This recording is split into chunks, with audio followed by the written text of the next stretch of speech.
It's time for Miles Morales to get a new costume, especially when he has vampires to battle again. Haha, yes! Last time on Miles, he had mostly gotten over his anxiety issues and was trying to deal with the anti-superhero team that was started to stop him and Scorpion. This involved running into the villain-turned-cop, Hightail, a speedster, and as he finally got away from her, he discovered vampires in New York, and Blade came by to join. Because, you know, if there's vampires, you can always count on a Blade crossover happening. This is Comicstorian. I take comic books, I turn them into an audio drama so that you know what's going on in the world of your favorite superheroes and want to add to your collection. If you enjoy this type of content, look for us on Spotify or our sister channel, Comicstorian Full Story. This is Miles Morales' Spider-Man, issue 11. Miles looks down at the vampire at his feet.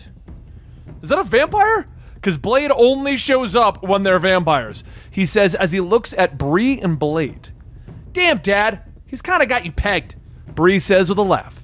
Miles is shocked as he realizes that Bree is Blade's daughter, and he leans over the vampire's corpse. My family just moved in. This thing has been under my nose the whole time, but Blade shakes his head. This vampire's a recent turn. Do you see these marks in the vampire's neck? They're recent marks. They look like suction marks. Not every type of bloodsucker uses fangs to drain folk. Blade explains, and Miles stands up, his mind reeling. Man, I just wanted to take out the trash. Now I got Blade telling me that there's vampire leeches running around here. He lets out a long, exasperated sigh, and Blade nods, explaining that these vampires feed off energy and siphon it to a master vampire that hides in its nest. This vampire is known as a Rim, the insatiable one that cannot be killed, only contained. I think he's settled somewhere around here, Bree begins to explain, and Miles nods as he looks back to Blade, informing the vampire hunter that if there is a vampire problem in Brooklyn, he wants to help. Yeah, we need all the help we can get, Blade says simply, surprising Miles, who expected more pushback on him joining up. Man, what a better way to celebrate Halloween than hunting ancient horrors, am I right? Miles jokes, and Blade steps forward, informing the young hero that the first thing that they need to do is change up that costume. He holds up his hands, casting a spell on Miles that transforms his clothes, giving him his own vampire hunting costume. Blade informs Miles that his webbing is now infused with anti-vampire magic. Cool, let's do this, he shouts with joy. The trio quickly make their way through the streets of Brooklyn, where they track the next vampire to a group of trick-or-treaters. The monster lunges at the group of kids, but Blade stops him with the UV headlights on his car. Oh snap, look out, monster! There's a Spider-Man about to kick you in the face. Miles jokes as he swings in, kicking the stunned monster away. Bree rushes in, slicing the vampire across the back with her sword. That also knocks it down, and then wounded, the creature lunges into the night. Let it lead us back to its nest, Bree shouts as she and Miles give chase, but they're both surprised as the creatures quickly scale a nearby building to escape. With a screech of rubber, Blade pulls up next to them and orders his daughter to get inside. Miles leaps into the air, trying to keep up with the vampire. He watches as he leaps from building to building, falling into an abandoned subway entrance. The trio quickly head down into the darkness. I can't believe these things were living this close and I never noticed, Miles whispers, but Bree quickly follows the monster, with Miles' spider sense suddenly kicking in. He shouts for Bree to stop as the three of them all round the corner, discovering the Rim hanging in the abandoned subway platform. The scent. I haven't smelled it in a long time, the massive vampire growls. The monster opens up his eyes, staring at Blade. Dampierre, the monster hisses. Blade draws his sword, but the Rim is already moving, and in a flash of motion, it stands before Bree. A child, you've gotten soft, Dampierre. The Rim snarls before knocking Bree away, but Blade is there kicking the monster again. He then turns to Bree as Miles helps her to her feet. You okay, baby girl? He asks, and the trio turn to the master vampire.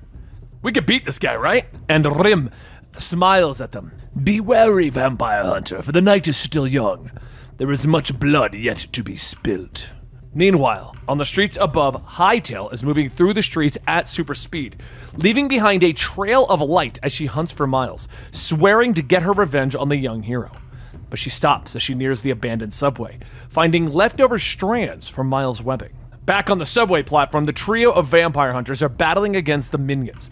Blade locking his swords against Rim's claws as the vampire snarls at him. Do not fight this, Dampierre. Let the reign of Rim begin. The humans have no need for free will. The monster says, but Blade twists his blade underneath another attack, stabbing the monster in the chest. How about this? Just because your ass is immortal doesn't mean it doesn't hurt. Blade snaps, and then he stalks forward, beginning to recite the spell that will trap the ancient vampire. But there's a sudden crash as Hightail appears in the subway. Spider-Man! I told you I'd find you! She shouts. Miles looks up in shock as he knocks away another vampire. Hightail? Yo, you gotta be kidding me! But Hightail's arrival has now broken Blade's incantation, so the vampires rush her. But at that moment, the speedster grabs one of Bree's daggers and begins to cut through the monsters. When she finally stops, the vampires are dismembered on the ground. I think I'm gonna be sick. Miles is choking, and Rim looks at the speedster. What manner of creature are you? Hightail rushes at him, furious that she was called a creature. She slashes at him with the dagger in super speed, but the vampire master quickly heals and laughs at her. Yes, this is what I needed. I will add you to my collection. You will be the best of them. He laughs, and as Hightail rushes him again, dagger slashing, Rim manages to grab a hold of her, pulling her in close. Let me go, you freak! She gasps out, but Rim merely laughs as he opens up his mouth, letting out a massive tentacle that slips out, latching onto her throat. We can't let the speedster get turned, Bree! You have to take her down now! Blade shouts as they all rush forward, but Miles stops Blade's weapons with his webbing. Wait, no way! We're not doing that! We gotta find another way! There's always another way! Miles snaps and Blade glares. You entered my world, kid, which means sometimes you gotta leave that hero shit at the door. But the heroes are all knocked aside as Rim rushes past them, and when they manage to get to their feet, Miles moves to check on Hightail. But Blade pushes him back. Look closer, kid. She ain't the one who needs saving. Hightail staggers to her feet, dizzy from the change. Rim's voice in her head. Blade steps forward in front of his daughter, ordering her to take Miles and run. But Miles' spider sense has already begun to go crazy as Bree is refusing, readying her daggers. Now, Pop, you know I'm too damn hard-headed to do that. What's that danger sense telling you, Spider-Man? But Miles is shaking his head. Something bad's coming. Something really, really bad. He begins to activate his Venom Blade. And the trio look up as a vampire Hightail rushes at them, promising to kill Spider-Man. I told you I'd find you, Arachnido! And I always keep my words. The vampire speedster rushes in at them. The crossover of Miles and the Vampire Hunters will be continuing. But for now, on our channel, to be continued.